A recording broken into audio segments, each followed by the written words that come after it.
Bonjour mes chers amis, c'est avec une grande joie que je me tiens une fois de plus devant vous par la grâce de Dieu afin d'aborder un nouveau numéro sur notre chaîne. Et ce nouveau numéro, nous allons l'intituler « La sémence du serpent, révélation ou plagiat ».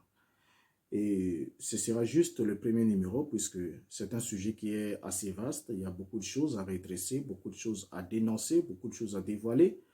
Mais nous allons ensemble avec vous poser les fondements en ce qui concerne ce sujet en se posant d'abord cette première question. Pourquoi est-ce que nous posons cette première question?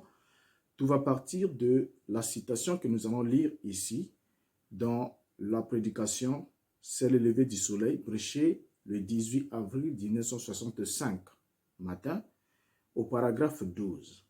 Nous lisons ce qui suit, déclaré par William Branham qui dit ce qui suit. Et alors, c'est là qu'il m'a parlé et m'a dit, les 7 sceaux vont être ouverts, les 7 mystères, le mystère en 7 points de la Bible, qui avait été caché depuis la fondation du monde, vont être révélés.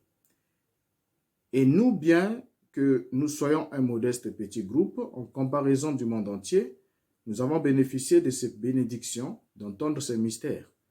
Le mariage, le divorce, la sémence du serpent, toutes ces différentes questions nous ont été entièrement révélées, non par l'homme, mais par Dieu lui-même, qui a dévoilé ces 7 mystères, ce qu'était l'Église, qu'elle était en Christ au commencement et qu'elle serait révélée au dernier jour.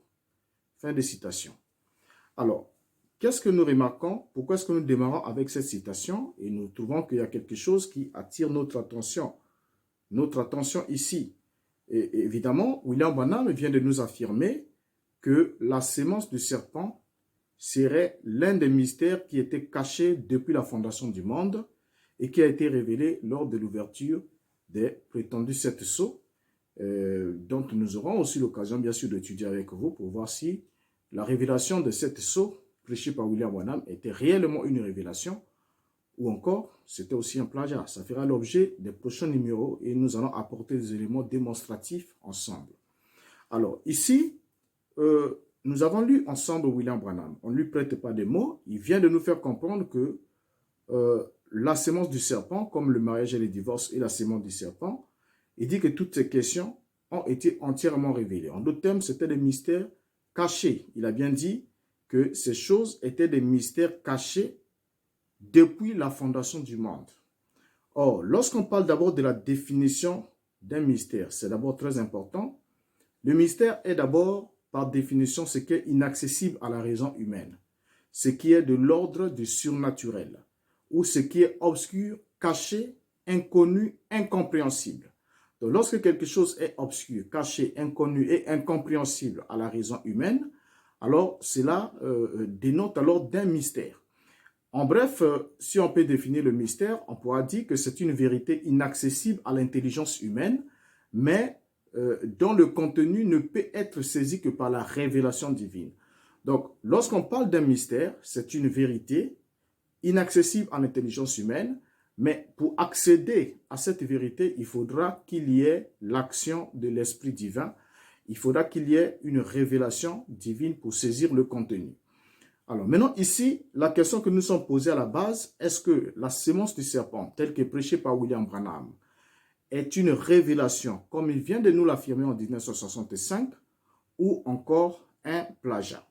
Alors, selon William Branham ici, comme on vient de lire dans la citation, la sémence du serpent et les mariages et le divorce étaient des mystères révélés lors de l'ouverture de prétendus 7 sceaux qu'il aurait plagié chez Clarence Larkin, qui fera l'objet d'une démonstration, comme on l'a dit un peu plus haut. Mais il affirme ici, comme on vient de le lire dans la citation, Branham affirme sans rire que ces mystères ne lui ont été révélés, ne lui ont pas été révélés par un homme, mais plutôt par Dieu. En d'autres termes, il ne le tient pas d'un homme. Et aucun homme n'a eu à évoquer ces questions qu'il a eu à aborder, mais c'est Dieu qui avait caché cela longtemps depuis la fondation du monde et qui a révélé cela effectivement par William Branham lors de l'ouverture de 7 sceaux, selon ses propres propos. Alors, nous devons comprendre ensemble avec vous, il faut qu'on se mette d'abord d'accord sur un élément important. Lorsque Dieu cache une vérité, cette dernière ne peut être connue avant le temps qu'il a fixé lui-même. Ça, nous devons en être d'accord. Cette dernière ne peut pas être connue avant le temps qu'il a fixé lui-même. et non plus par une personne non appropriée. Donc, une personne non appropriée ne peut pas accéder à une connaissance, à un mystère qui a été caché, à une vérité qui a été cachée, dûment cachée par Dieu, moins encore dans un milieu occultiste ou encore dans un milieu des sciences occultes. Donc, quand Dieu cache une information, une vérité, elle est complètement cachée et personne d'autre ne peut y avoir accès si ce n'est la personne appropriée ou encore la personne désignée par Dieu. Et une fois que le mystère est dévoilé et que le voile est ôté au-dessus d'un mystère, alors on ne peut plus jamais parler de ce mystère, on ne peut plus jamais parler d'un mystère en évoquant cette question, mais ce sera un sujet ouvert. Parce que quand on parle de la révélation, révélation signifie ôter le voile. Et lorsqu'on ôte le voile, il y a un changement de visibilité. En d'autres termes, ce qui n'était pas accessible à notre vision, à notre point de vue, à notre connaissance, à notre intelligence, devient alors accessible et nous pouvons alors en avoir connaissance. Maintenant, dans cette vidéo, nous allons démontrer ensemble avec vous que cette doctrine de la sémence du serpent est loin d'être une révélation divine qui aurait été donnée à William Branham, car elle a été connue, c'est une révélation, c'est un enseignement qui était connu plusieurs siècles avant même la naissance de William Branham. Donc, plusieurs siècles avant la naissance de William Branham, tout ce qu'il a évoqué comme étant révélation du mystère de la sémence du serpent étaient des choses qui faisaient partie des annales de l'histoire, des annales occultes, ainsi de suite. Donc, Branham n'était pas encore né, ces questions ont déjà été traitées. Alors, si ces questions ont été traitées avant la naissance de William Branham, comment se fait-il que quand William Branham arrive, lorsqu'il reprend, il répète les mêmes choses qui ont déjà été dites antérieurement, il vient nous dire que cela était caché dès la fondation du monde et que c'est avec l'ouverture de cette sceau que cela lui a été révélé, ce qui serait faux. Alors, on se pose la question de savoir, lorsqu'on dit, est-ce que c'est une révélation ou un plagiat? C'est une bonne question que nous sommes posés à la base pour étudier ce sujet. Notons d'abord, pour commencer, que cette doctrine de la sémence du serpent n'a pas été enseignée dans le milieu occulte, au fait. Cette doctrine de la sémence du serpent n'a été enseignée que dans le milieu occulte, donc depuis le commencement des temps. On n'a jamais entendu cette doctrine dans le milieu chrétien, ni dans le christianisme. C'est dans le milieu occulte qu'on enseignait la doctrine de la sémence du serpent depuis tout le temps. Donc c'est une doctrine qui était connue par les mystiques, par les occultistes, qui en avaient entièrement connaissance, des kabbalistes, ainsi de suite. Donc au niveau des gnostiques, des kabbales, la kabbale, la gnose et la franc-maçonnerie avaient déjà la connaissance sur la doctrine de la sémence du serpent. Alors, pour que cette doctrine puisse être introduite dans le christianisme, ce n'est que plus tard que cela va être introduit dans le christianisme. Et parmi les premiers partisans de l'importation de cette doctrine dans le christianisme, il y avait pratiquement un certain Daniel Parker. Daniel Parker qui a vécu du 29 janvier 1781 et qui est décédé le 3 mars, le 3 plutôt décembre 1844, vous pouvez vérifier les informations même sur Google ou sur Wikipédia. Et vous allez avoir des informations sur Daniel Parker qui fut un prédicateur baptiste. Et il est mort, effectivement, regardez, il est mort au 18e, pratiquement au 19e siècle. Donc depuis 1844, il était dans la tombe. Et il était le premier à importer cette doctrine. Donc à faire passer cette doctrine du milieu occulte, du milieu ésotérique, du milieu gnostique, du milieu kabbalistique, du milieu de la franc-maçonnerie pour l'emmener au niveau de la foi chrétienne et enseigner cette doctrine. Alors, nous allons ici ensemble avec vous, avant de pouvoir démontrer s'il y a eu plagiat ou révélation, il faudra qu'on définisse d'abord ce que c'est un plagiat, puisque c'est des mots, c'est des termes que nous pouvons, nous employons, nous entendons, mais quelquefois, il y a des gens qui pensent, qui se disent, mais au fait, c'est même quoi un plagiat, et ça sert à quoi, et où se trouve le problème, ainsi de suite. Il faudra qu'on comprenne d'abord le fond pour qu'on soit saisi. Le plagiat, par définition, peut être rendu par l'abus illicite et proche réplication des pensées, des idées ou des expressions du travail original plutôt, d'une autre personne sans en évoquer la source. Donc, lorsque quelqu'un s'approprie les idées, le travail d'un autre et qu'il essaie un peu même de modifier ou bien de modifier le mot, de le rendre comme si c'était son propre travail, surtout de dire que voilà, avant que moi je vous en parle, personne n'en avait connaissance. Je suis le premier à vous en parler, alors qu'il n'est conscient de ne pas en être le premier et que les annales de l'histoire sont remplies de ces mêmes informations. En ce moment-là, on parlerait du plagiat, puisqu'il donne une information, mais il ne cite pas la source de l'information. Et pire encore, il affirme être le seul détenteur de cette connaissance, alors que ce n'est pas le cas. Donc, lorsqu'on parle ici du plagiat, le plagiat est en quelque sorte, en un simple mot, est un vol intellectuel. Donc, vous volez le travail intellectuel de quelqu'un d'autre et vous en faites votre propriété, alors que vous n'en êtes pas la source, vous n'en êtes pas le propriétaire légitime. Voilà, à ce moment-là, on parle du plagiat. Or, qu'est-ce que Dieu condamne là-dedans en ce qui concerne le plagiat sur une information divine? Dans Jérémie chapitre 23, le verset 30, la Bible nous dit, « C'est pourquoi voici dit l'Éternel, j'en veux aux prophètes qui se dérobent mes paroles l'un à l'autre. » Voilà, ici c'est Dieu. Il en veut aux prophètes qui se dérobent ses paroles l'un à l'autre. En d'autres termes, Dieu s'adresse au peuple par un prophète, et voilà un autre prophète qui vient s'approprier les paroles que Dieu a adressées au peuple par un autre prophète, et qui ont fait les paroles que Dieu a adressées au peuple par lui. Donc il viendra vous dire, par exemple, Dieu m'a dit de vous dire ceci, alors que ce n'est pas à lui que Dieu a dit de dire ce qu'il vient de dire. Donc en ce moment-là, il vient de dérober, bien que ce soit la parole de Dieu, mais il vient de dérober la parole que Dieu a confiée à notre prophète. Jérémie pouvait dire, plutôt Daniel pouvait dire, lorsque j'ai lu les écrits de Jérémie, j'ai compris que nous devons passer 70 ans en captivité, et voilà, et quand il a vu que le temps s'était pratiquement écoulé, et qu'ils étaient presque arrivés au terme de cette échéance-là, de ce temps qui était marqué, alors Daniel s'est mis à prier, et il fait la référence. Et nous voyons aussi un peu plus loin d'autres des fois qui écrivent, voilà, afin que s'accomplisse ce qui a été annoncé par le prophète untel, et on cite le prophète, et on rend les paroles, on n'en fait pas des paroles propres, parce que Dieu ne voudrait pas de ça. C'est un vol intellectuel, c'est un vol spirituel, et pour Dieu, le vol reste le vol. Vous ne direz pas non, mais si je vole la parole de Dieu, non, non, non, cela reste le vol.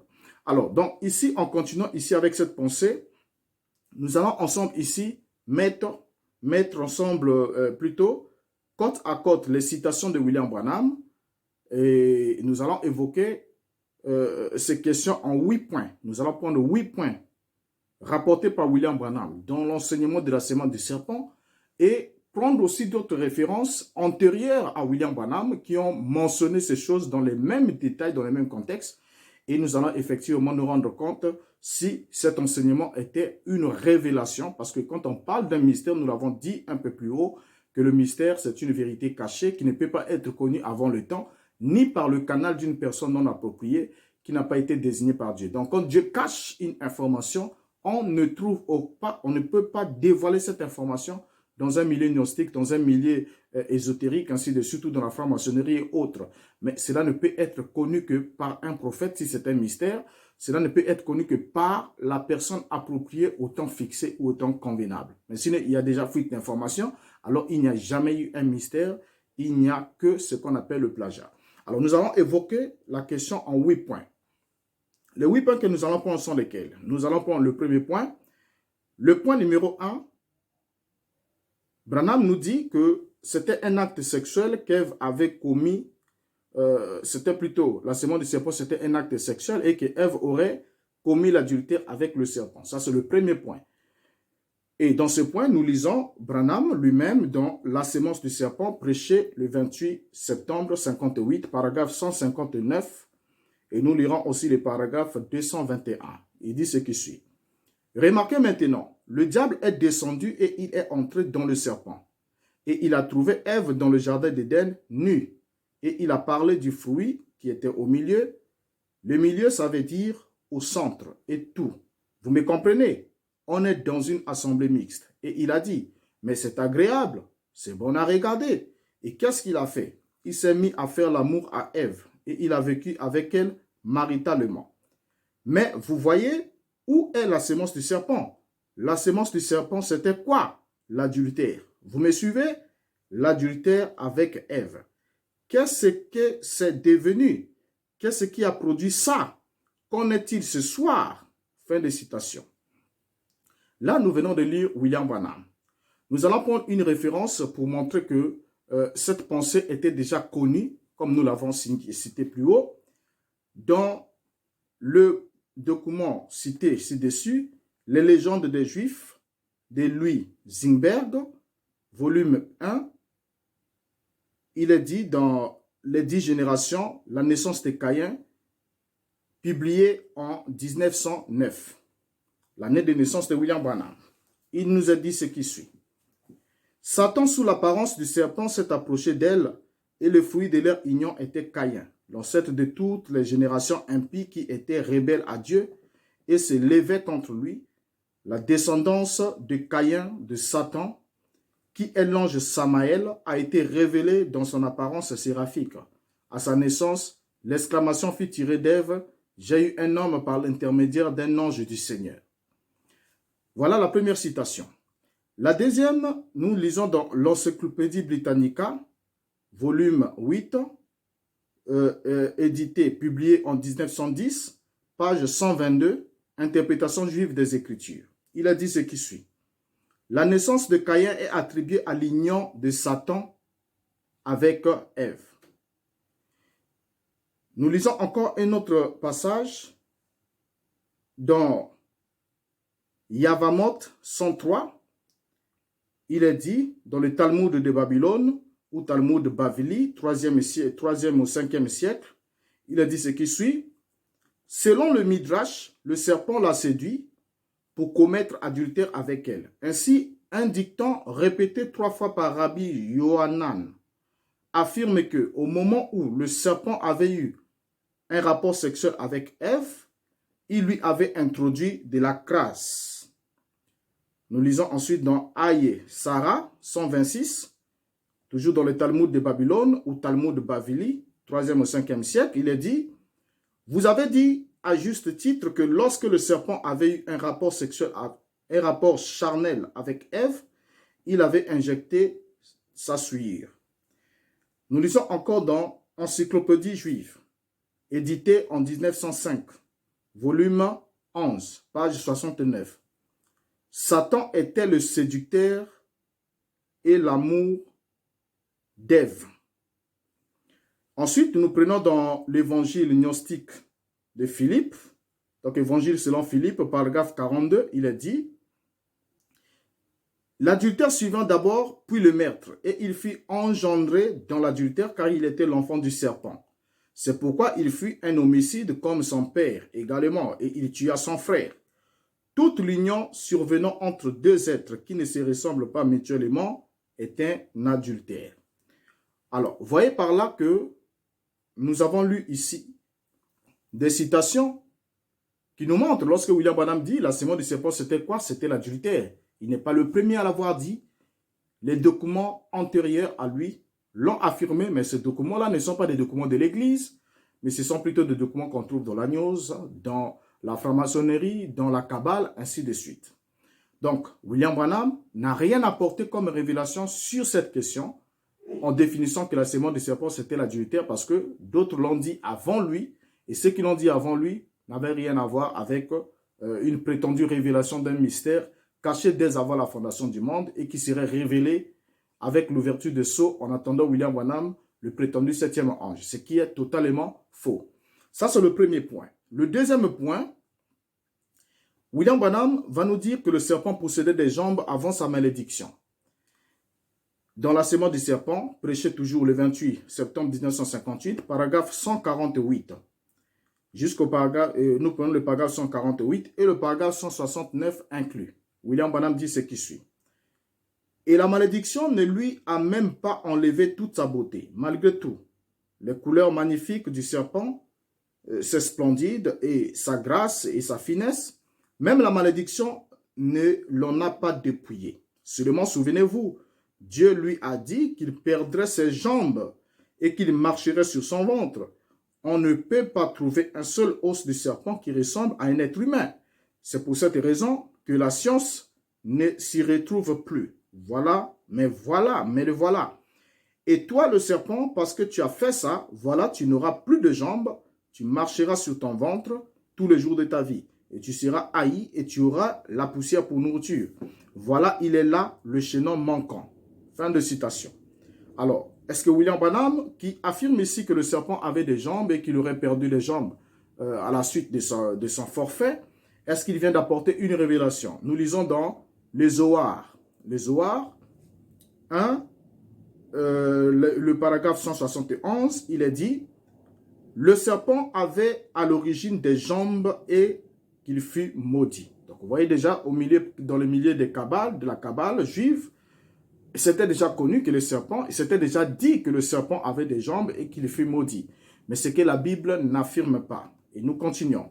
Le troisième point, William Branham déclare que Caïn était le fils biologique du serpent, c'est-à-dire du diable, ou de Satan, ou du diable. Dans la sémence du serpent toujours, prêché le 28 septembre 1958, paragraphe 161, il déclare « Et elle a mis au monde son premier fils dont le nom était Caïn, le fils de Satan. » Mais vous dites c'est faux. C'est faux ça. Alors, ce que William Branham vient de dire ici, excusez-moi, Elena Blavatsky l'avait déjà déclaré dans La Doctrine secrète, volume 2, page 388, et ça a été publié en 1888. Cette grande dame qui était une dame très mystique, ésotérique, qui va dire ce qui suit. Caïn, le mâle, était le fils d'Ève par Samaël, le diable. Donc déjà, cette dame avait déjà déclaré que Caïn était le fils d'Ève par Samaël, le diable.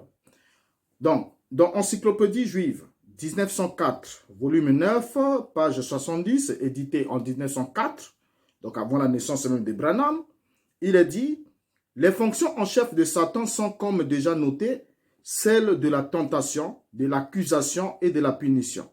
Il était un agent actif de la chute de l'homme et il était le père de Caïn. Donc le diable était le père de Caïn.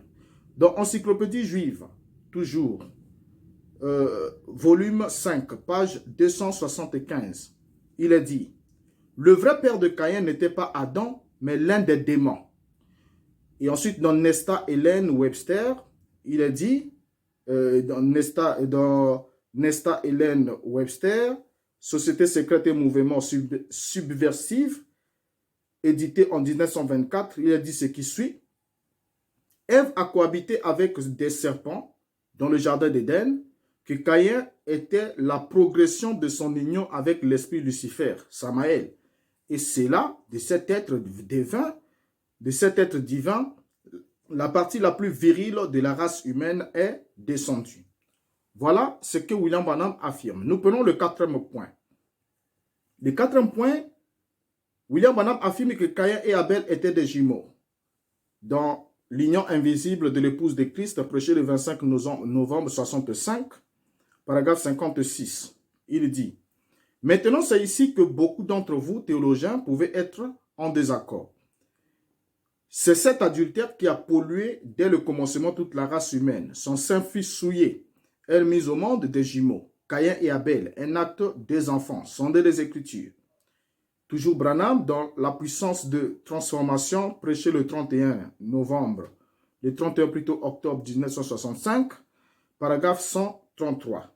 Il dit, « Et ainsi donc, voyez-vous, alors lorsqu'Adam eut vécu avec elle, elle donna naissance à des jumeaux. Et l'un d'eux était de Satan et l'autre d'Adam, qui était de Dieu, Caïn et Abel. » Fin de citation.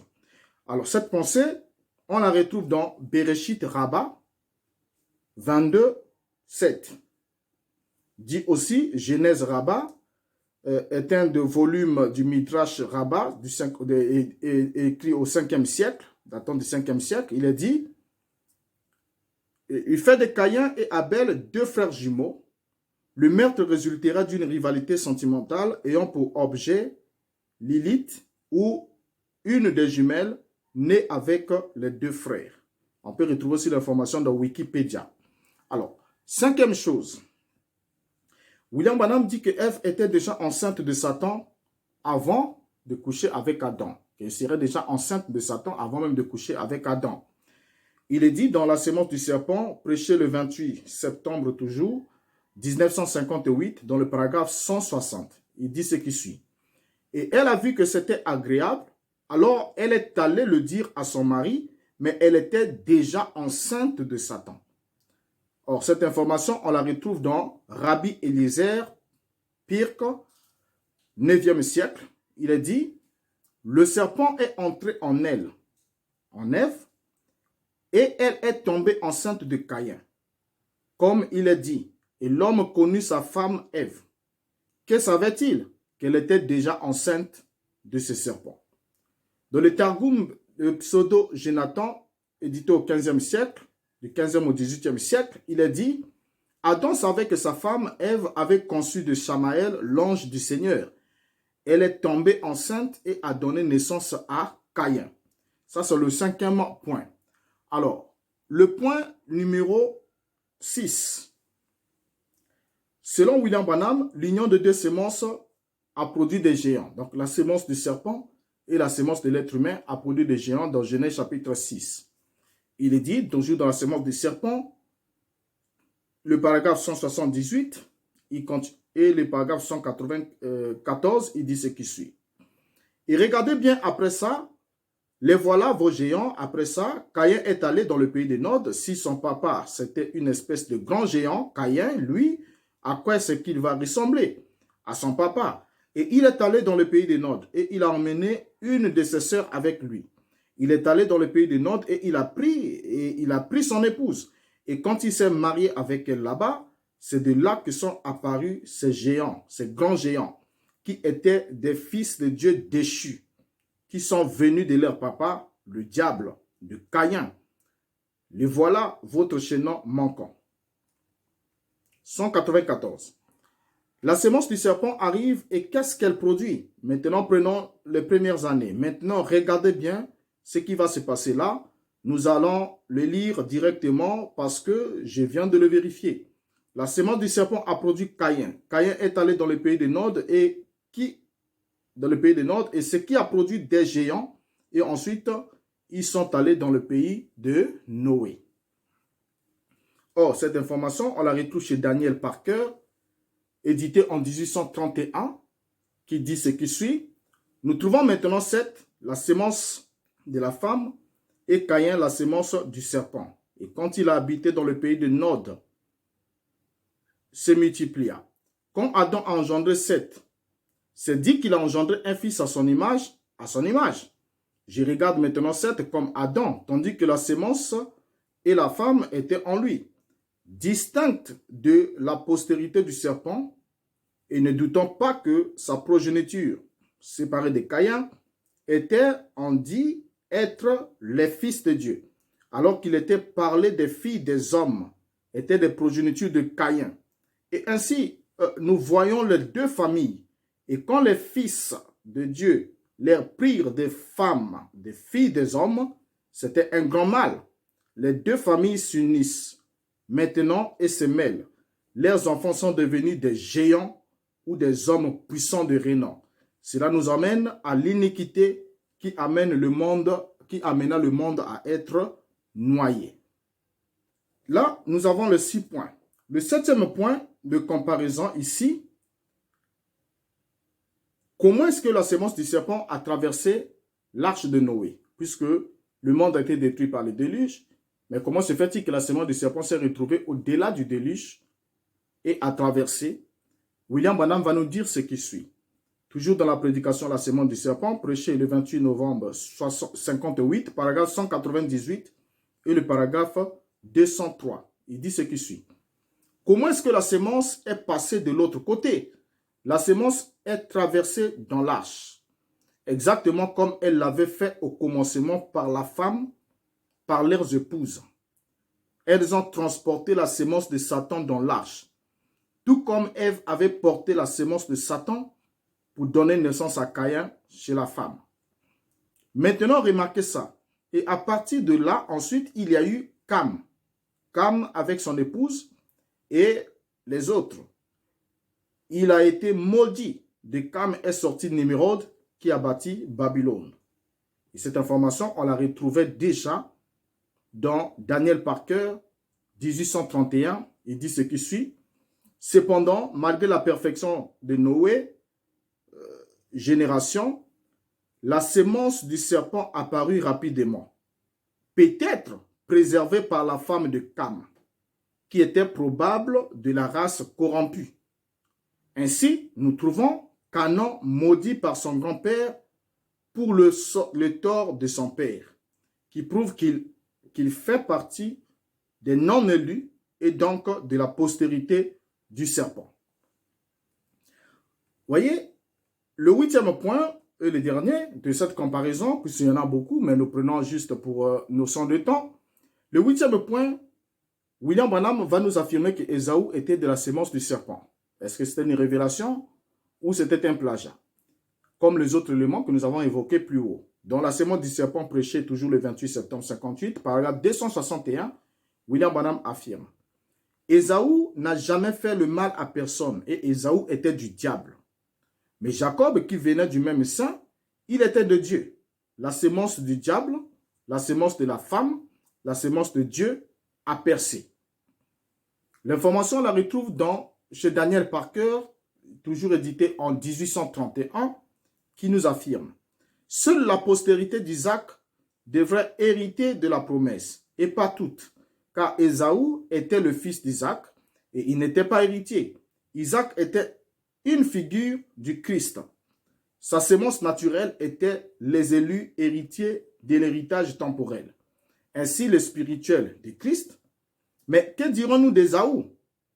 Est-il celui du serpent? Point d'interrogation. Vous voyez ici que Daniel Parker s'interroge si Ésaü était de la postérité du serpent. Mais quand William Branham tombe sur ce document, ces informations, il les prend et il en fait une affirmation qu'Ésaü était du diable, était la sémence du serpent, alors que tous les deux fils sont biologiquement nés d'Isaac. Or, la sémence du serpent, selon la théorie de William Branham, c'est une affaire biologique et nous allons démontrer encore les autres éléments. Mais ici, d'abord, dans ces rapports, ici, nous voulons, dans ces numéros, plutôt cette vidéo, démontrer simplement que William Branham, en 65, quand il affirme que la sémence du serpent était un mystère caché dès la fondation du monde et qu'il serait révélé avec l'ouverture de sceaux, était simplement un mensonge parce qu'il était en contact avec le document qui évoquait cette doctrine, et ce n'était pas dans le milieu chrétien. Donc, s'il est, même au niveau du milieu du christianisme, William Branham n'est pas le premier prédicateur chrétien à avoir prêché cette doctrine dans le milieu du christianisme. Et nous l'avons déjà montré, nous avons cité l'un des prédicateurs un peu plus haut. Donc, il n'était même pas le premier. Donc, si le travail qu'ils ont eu à faire, que Branham a eu à faire, c'était juste de prendre cette doctrine gnostique, mystique, ésotérique, satanique, et de l'importer, donc de la faire transiter du milieu occulte pour l'emmener dans le milieu chrétien et en faire un mystère révélé, ce qui n'avait rien à voir. Et l'objectif, comme vous le savez avec moi, c'était d'attribuer à Satan d'être le père de l'humanité, parce que Satan serait le premier à emmener, à produire un être humain sur la terre, alors que ce n'était pas de son essor de le faire. Donc, ce qui pratiquement dédouane Adam. Donc, Adam n'est plus le père de l'humanité, mais c'est Satan qui est le père. Au fait, quand les gens croient à cette doctrine, ils ne savent simplement pas que l'objectif de cette doctrine, c'est de placer simplement leur âme dans la position de perdition, parce qu'ils confessent sans le dire que le premier homme ou le père de l'humanité fut Satan, qui eut des rapports sexuels avec Ève pour produire Caïn, le premier fils qui est né, mais alors que, selon les Écritures, c'est d'un seul homme, Adam, que Dieu a peuplé le monde. Alors, nous, avant de terminer, nous allons faire un certain constat ensemble avec vous. Après avoir évoqué les 8 points pour démontrer qu'il y a eu réellement plagiat, vous constatez par vous-même combien William Branham était un menteur. Il faudra qu'on le dise. On ne doit pas cacher les mots ni mâcher les mots. Je sais que vous avez pris de votre temps pour me suivre jusqu'ici, mais nous venons de lire ça ensemble avec vous. Vous pouvez prendre le temps de vérifier les sources, de vérifier les informations, et vous verrez que William Branham était un menteur. Alors, seuls les fanatiques aveugles vont continuer à suivre William Branham dans son mensonge après avoir découvert la vérité que réellement cette doctrine était un mensonge. La doctrine fondamentale, parce que Branham, on a fait une doctrine d'élite, en tout cas, voilà, même les sceaux sont révélés uniquement pour révéler mariage et divorce et la sémence du serpent. C'est vraiment ahurissant. Donc déjà là, on peut souligner quelques points. Après avoir fait la lecture de ces 8 points, on peut souligner quelques éléments que vous allez vous interroger sur moi aussi avec moi. De 1, l'adultère est un acte qui se passe entre un homme et une femme mariés à un autre homme. Ça, c'est la définition de l'adultère. Donc, pour qu'il y ait adultère, il faudra qu'il y ait un rapport intime entre un homme et une femme préalablement mariés ou divorcés ayant un mari vivant. Ça, c'est la définition de l'adultère. Donc, pour qu'il y ait l'adultère, il faudra qu'il y ait ça. Ça, c'est la définition d'abord de l'adultère. Or, le serpent d'Éden était un animal. Il n'était pas un homme. Donc, le serpent d'Éden était un animal. Il n'était pas un homme. Ça, c'est d'abord un point important. Alors, le fait que le serpent, la Bible est précise. La Bible dit que le serpent était le plus rusé de tous les animaux de champ que l'Éternel avait fait. Donc, c'est une précision. Le serpent n'était pas un homme, le serpent était un animal. Vous voyez, nous sommes d'accord sur ce point. Alors, et même Satan lui-même est un esprit séducteur et non un homme. Donc, le serpent est un animal, Satan est un esprit séducteur, il n'est pas un homme.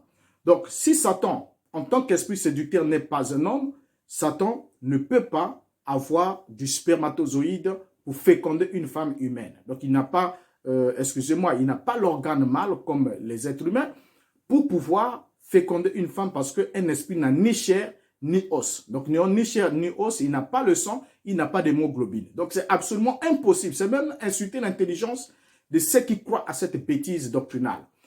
Alors, si on dit, voilà, Satan s'est incarné dans le serpent afin que le serpent, la sémence, soit transmise chez la femme, ce qui serait totalement faux aussi. Pourquoi? Parce que le serpent est un animal, ce n'est pas un homme. Donc, il ne peut pas y avoir adultère s'il y avait rapport sexuel entre le serpent et Ève. Il n'y a pas adultère. Ça n'existe pas. De 2, selon la loi juive, une femme qui couchait avec une bête subissait, donc ça c'est la loi divine, puisque la loi de Dieu est éternelle, même en Éden, pendant qu'elle n'était pas encore donnée à Moïse, la loi existait déjà. Parce que pour définir le péché c'est une transgression de la loi. Si le péché est entré dans le monde, c'est que la loi a été transgressée. Alors donc, selon la loi divine, une femme qui couchait avec une bête subissait la peine de mort, y compris la bête. C'est écrit dans Lévitique et partout ailleurs dans la Bible que lorsqu'une femme couche avec une bête, on tuera et la femme et la bête. Donc, si si réellement en Éden, il y avait eu rapport sexuel entre le serpent et Ève, Dieu, qui est un législateur juste et parfait, aurait mis à mort la femme et la bête. Donc, c'est sa loi qui le dit. On tuera la femme et la bête en cas d'un rapport sexuel. Mais ce qui n'a pas été le cas, ni la femme, Ève, ni la bête serpent, l'animal n'a été tué. Donc, ce qui signifie qu'il n'y a pas eu rapport sexuel entre les deux, sinon Dieu aurait appliqué sa loi en toute justice. Et de 3, le fait pour Dieu de condamner le serpent à marcher sur son ventre ne veut pas dire qu'il avait des jambes avant la malédiction. Car si on enlève les 4 pattes d'un lézard, ce dernier va commencer à se tirer sur le ventre. Vous voyez? Et pourtant, on ne dira pas que le fait pour le lézard de se tirer sur le ventre signifie qu'il avait perdu ses jambes initiales, ce qui est faux. Vous voyez? On se limite sur ce que dit la Bible. La Bible ne dit pas que le serpent avait des jambes parce que l'objectif de Branham, c'était de donner une forme humanoïde au serpent et afin que le serpent ressemble à un être humain, à un homme, ainsi de suite, ce qui est faux. Et quand la Bible dit « tu marcheras sur ton ventre », si le serpent était comme un lézard et qu'on lui a ôté les 4 pattes, le serpent va se traîner sur les... Parce que vous prenez le lézard, vous l'ôtez les 4 pattes, il va se traîner sur son ventre. Donc, ça n'a rien à voir avec le fait d'avoir des jambes. La Bible n'en parle pas. Et nous avons vu ensemble avec vous où est-ce que William Branham a pioché ce qu'il appelle révélation, alors que ce n'est pas une révélation, mais c'était juste un plagiat. Donc, un vol intellectuel. Alors, le 3e point, le 4e point ici, de la question qu'on peut se poser ici, de 4, le point 4, si Ève avait porté en son sein la sémence du serpent par un acte sexuel avec l'animal serpent, alors avec quel animal la femme de Cam a-t-elle couché dans l'arche pour mettre au monde Canaan, qui va être maudit selon William Branham et ses guides? ainsi que ses lieutenants? Ça, c'est une bonne question, mon frère. Vous qui suivez, ma soeur, vous qui suivez, vous êtes croyant du message de William Branham, allez poser cette question à votre pasteur. Posez-lui cette question. Prenez assez de courage pour dire, écoutez, Dieu a détruit le monde au temps de Noé. Il a éradiqué la sémence du serpent, puisque l'objectif, selon les enseignements de Branham, c'était ça. Dieu voulait éradiquer le monde, nettoyer, faire une purge de la sémence du serpent. Eh bien, il a réussi. Mais comment se fait-il que cette sémence du serpent se retrouve au-delà de l'arche? Comment? Et William Branham dit que ça a traversé par la femme de Cam. Comment ça a traversé? Puisque nous savons qu'une femme n'a pas de sémence. La femme n'est qu'un champ fertile. Elle reçoit l'hémoglobine de l'homme. La sémence ou le germe se trouve dans l'hémoglobine.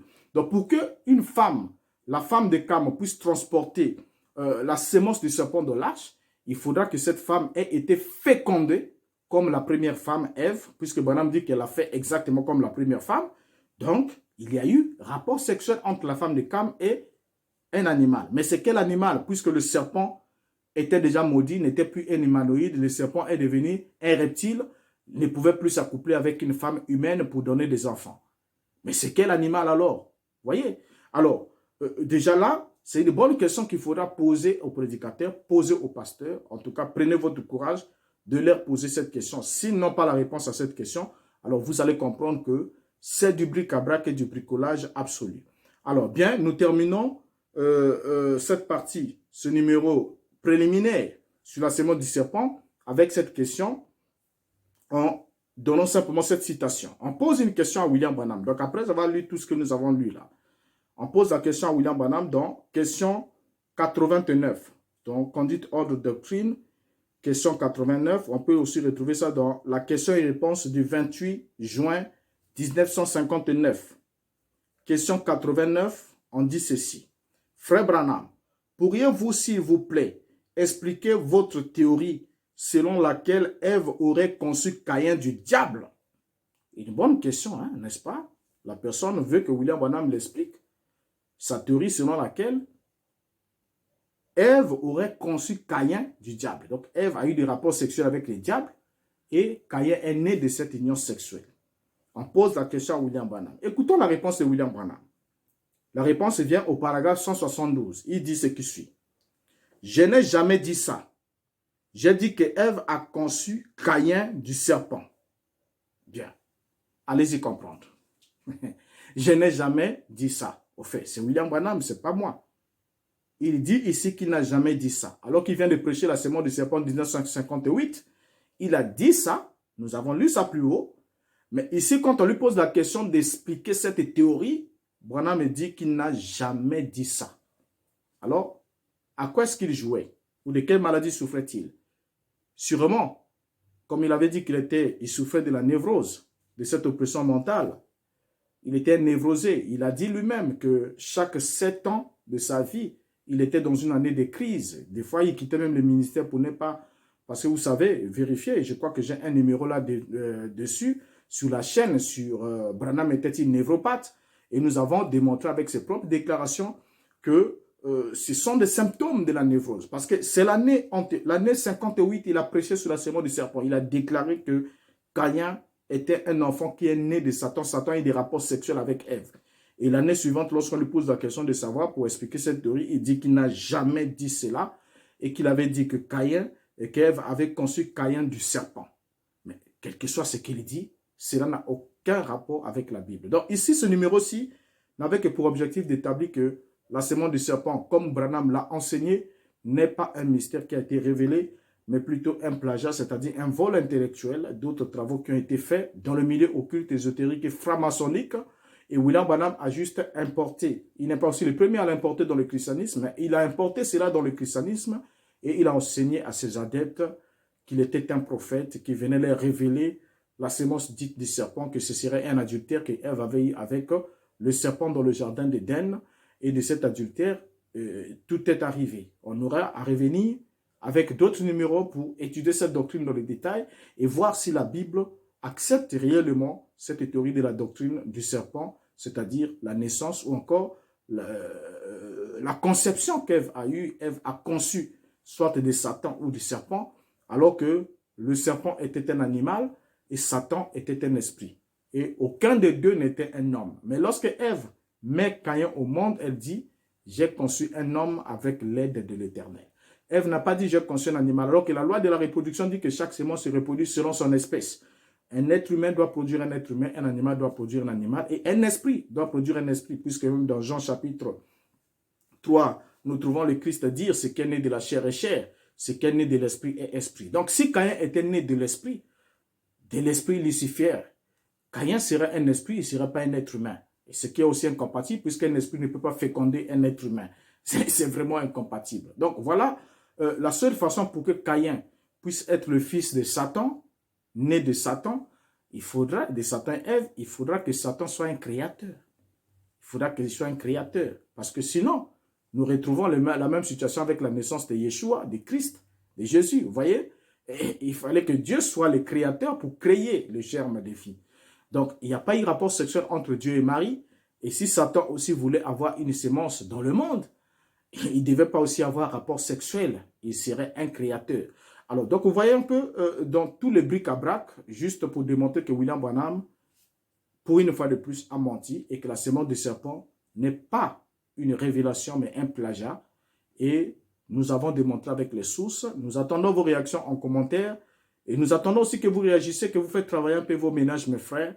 Vous n'êtes pas obligés d'accepter des choses qui sont fausses, juste parce qu'un homme vous l'a dit, juste parce que vous êtes impressionné qu'on vous intimide d'une manière ou d'une autre. Nous allons revenir avec d'autres numéros pour apporter encore plus de détails, étudier cette doctrine et démontrer réellement sa fausseté à la lumière de la Bible.